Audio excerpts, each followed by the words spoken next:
जलावर्धन योजना के तहत पार्वती नदी पर किए गए घटिया बैराज निर्माण के भुगतान के मामले में नगरीय प्रशासन ने सख्त कदम उठाया है।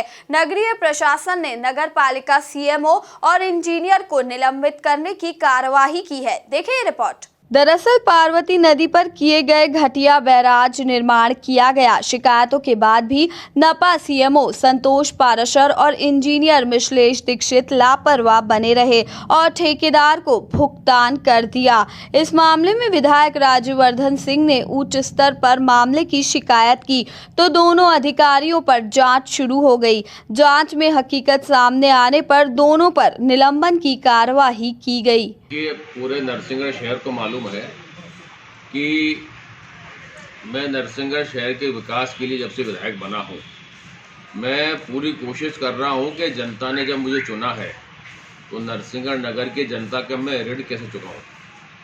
मैं जनता का ऋणी हूँ क्योंकि उन्होंने मुझे यहाँ के विधायक बनाया और मैं 2 साल से लगातार प्रयास कर रहा हूँ कि नगर की जो व्यवस्था है वो सुधरे। शुरू में मैंने यहाँ के खाते सीज करवा दिए थे नगर पालिका के, उन तो रोक लगा दी थी। तो मैं देख रहा था कि जगह जगह भ्रष्टाचार हो रहा है, गलत पेमेंट हो रहे हैं, खातों पर रोक लगाई, सुधार करने की कोशिश करी, मगर सिस्टम इतना खराब हो चुका है शहर का विगत 15-20 सालों में कि मुझे खुद परेशानी आ रही है कि मैं सुधार कहाँ से चालू करूँ। फिर बीच में प्राप्त जानकारी के अनुसार 7 करोड़ से अधिक की लागत से पार्वती नदी पर बन रहे बैराज निर्माण का टेंडर भोपाल की त्रिशूल कंस्ट्रक्शन कंपनी के नाम हुआ था, लेकिन इस फर्म ने बैराज निर्माण का काम पैटी कॉन्ट्रैक्टर को सौंप दिया, जिसने बैराज निर्माण में जमकर अनियमितताएं की। इस मामले की शिकायत विधायक सिंह को की तो ठेकेदार ने सीएमओ से साठगांठ कर गलत ढंग से भुगतान भी करवा लिया था। विधायक राज्यवर्धन की माने तो जगह जगह भ्रष्टाचार हो रहा है। शहर का सिस्टम काफी खराब हो चुका है। नए सीएमओ पाराशर भी भ्रष्टाचार के दलदल में फंस गए हैं। एक सीएमओ आ गए, उनको समझाया प्लानिंग करो, उनको समझ में नहीं आई, उनको मैंने सरकार से कह के ट्रांसफर करवाया। इनको पदस्थ करवाया पाराशर जी को, ये सोच के कि नगर में सुधार करेंगे, सड़कें जो हैं अव्यवस्थित हैं सीमेंटिंग करेंगे, जो पार्क हैं उनको सुधारेंगे और एक सुशासन जनता को लगे ऐसा काम वो करेंगे, मगर वो खुद आके दलदल में फंस गए। पेमेंट निकालना, ठेकेदारों को घर बिठाना और मेरे कहने आपत्ति के बावजूद बैराज के लिए 1 करोड़ का पेमेंट निकाल देना, 60 लाख भटिंडा की कंपनी को पेमेंट कर देना। और जब मैं कहूँ कि सड़कें सुधारो तो बोलो पैसा नहीं है, ठेकेदारों को देने के लिए पैसा है और जब नगर के विकास के लिए पैसा नहीं है।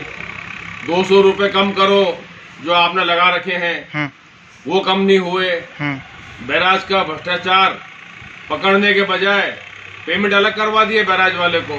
मीडिया से चर्चा में विधायक ने कई राज उजागर करे और कई सवाल भी खड़े किए। मुझे रिपोर्ट करी नरसिंहगढ़ के साहब गलत काम हुआ है, उसको निलंबित करवा दिया। खाता जो होल्ड था बैंक में, उस खाते को अनहोल्ड करवा के पेमेंट करवाया। ये भी जांच का विषय है। कलेक्टर साहब का इसमें कोई रोल नहीं है। एसडीएम का तो सर साहब का बयान मैंने पढ़ा था कि हमने पेमेंट यूं किया है कि मैं पूर्णतः संतुष्ट हूं, मैंने जांच करवा ली बैराज की उपयंत्री से। अरे उपयंत्री से सर्टिफिकेट लो ना कि बैराज का काम गुणवत्तापूर्ण हुआ है, सीमेंट सही लगी है, लोहा सही लगा है।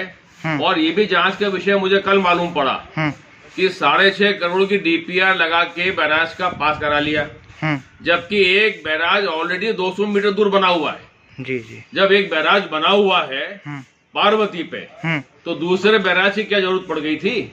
और यदि जरूरत पड़ गई थी तो मुझे अभी जो जानकारी मिली है, मैं पक्का नहीं हूँ कि जो बैराज अभी नया बना है 6.5 करोड़ का, वो ऑलरेडी एक स्टॉप डैम बना हुआ था और स्टॉप डैम बना हुआ था और 6.5 करोड़ की डीपीआर बना के जो मुझे जानकारी मिली है कि 50 लाख 1 करोड़ में काम हो गया। तो इस तरह से जनता से जो जनता का पैसा है वो इस तरह फिजूल खर्ची नहीं होना चाहिए, वो नरसिंहगढ़ का विकास होना चाहिए। विधायक की माने तो अधिकारियों को जनता के प्रति जवाबदार होना पड़ेगा। जनता हित में काम होगा तो शहर का विकास होगा। मैं तो अधिकारियों से बोलता हूँ, देखो मैं जनता के प्रति जवाबदार हूँ, आप जनता के प्रति जवाबदार हो।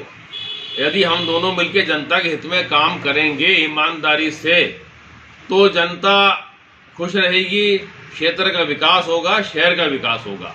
देखा जाए तो विधायक की शिकायत पर भ्रष्ट अधिकारियों पर हुई कार्रवाई ने भ्रष्टाचार की पोल खोल दी है। Bureau report, MP news, Biaora.